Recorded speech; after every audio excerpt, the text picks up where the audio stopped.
his like caused revolutionized things. it, That only happened. That only lasted a week, where everyone found a cheat code in the game and took advantage of it.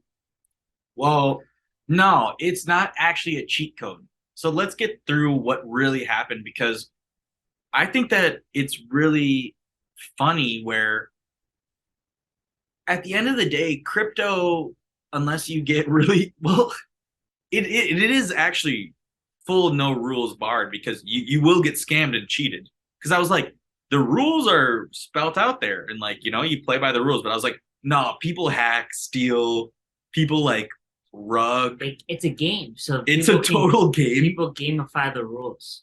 And the way that Blur worked was if you bid on stuff, if you want to put a bid on a Bored Ape Yacht Club at 80,000 and then the Bored Ape Yacht Club floor is at 100,000, you don't buy a Bored Ape until it hits 80,000.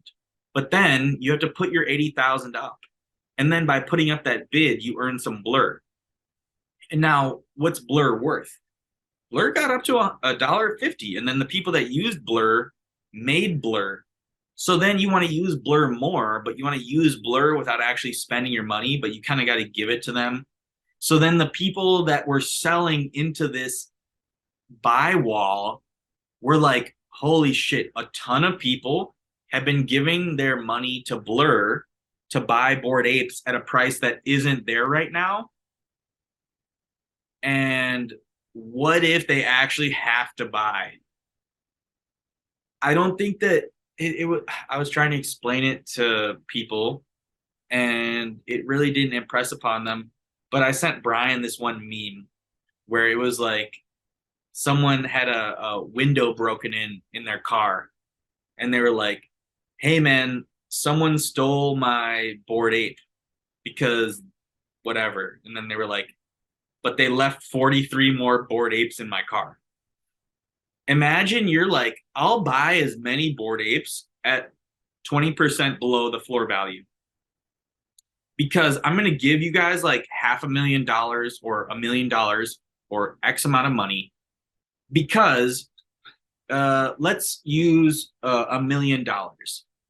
So when I put $1 million into bids on Bored Apes, then I earn Y amount of Blur. And then based off of the Blur price, if I get a lot of Blur just for putting up bids way under the floor, then I earn, and the amount of Blur was like $100,000, $200,000. And Blur went down, but then they announced season 2. So everybody that used Blur ended up earning tokens. And then the whales that just moved money back and forth between both hands. Just to earn Blur. Just to earn Blur. So say Brian and I are friends and I give him my Bored Ape and then he gives it back to me For a slightly lower price. but I did some tax advantages and it's just between two hands, but we just earned $50,000 worth of Blur for handing it back and forth. Yeah. Because I gave him, imagine it's a $10 million NFT and I gave it to him and he gave it to me. And so on paper, we don't win or lose money. But suddenly by moving on Blur, we're accruing Blur that's worth actual money. So if Blur is at least $1, you're getting $60,000. The thing is that the system didn't take into account was the fact that if you're a wallet that owns not just like a couple, Bored Ape Yacht Clubs, like what if you own 200 or you own 100 Bored Ape Yacht Clubs, 200 Mutant Ape Yacht Clubs, and you start selling. The other deeds were the worst. And then the thing was, there's this other protocol. So what I wanted to get to was the contagion of there is a way to take out loans against NFTs. Yeah. And what they use is, I think, chainlink to validate what the floor price is and how much liquidity is put in across OpenSea, Blur, Looks Rare. I think it's X2, Y2 or something. Or there's a lot of NFT platforms, and you can do OTC NFT trades. You can do free trades. So I think that doesn't register your taxes and stuff. These are the questions I'd ask Elizabeth Warren. If I give Brian if we do a fair trade and we just have 2 USB drives and I give him 10 rare penguins and he gives me a Bored Ape. So I got paid taxes. And how do you value that? How do you value an ice crown penguin versus a little pudgy penguin, as well as a gold crown penguin? Yeah, it's just like So what they were saying was trading cards where it's like you go fair trade, or fair trade. you go to you go on Instagram and you see all these like sneaker conventions where they try to buy, they haggle on jewelry, they haggle on baseball cards, Pokemon cards, anything of rarity. It's basically a haggle on NFTs where, like they Well, set the value and they're negotiating trades. the crazy thing about that trade, though, is that it was 10 rare pudgies for a cheetah skin Bored Ape. And they said that the cheetah skin Bored Ape, there are sitting bids on cheetah skin Bored Apes, and there's liquidity. So if you want to sell a cheetah skin Bored Ape, you can sell it any day of the week for like $500,000. But the 10 pudgy penguins that included rare little pudgies, no. How are you actually going to sell them piece by piece? Because the floor for rare pudgy penguins is not as clear. So you would have to find the buyers that would pay the fair market value.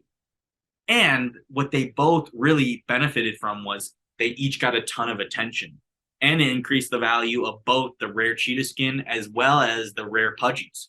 Yeah. And they were like, just by making this deal, it's like Kanye and yeah, Kanye 50 Cent. Who cares? We both sold 30% more CDs because we had beef. Yeah.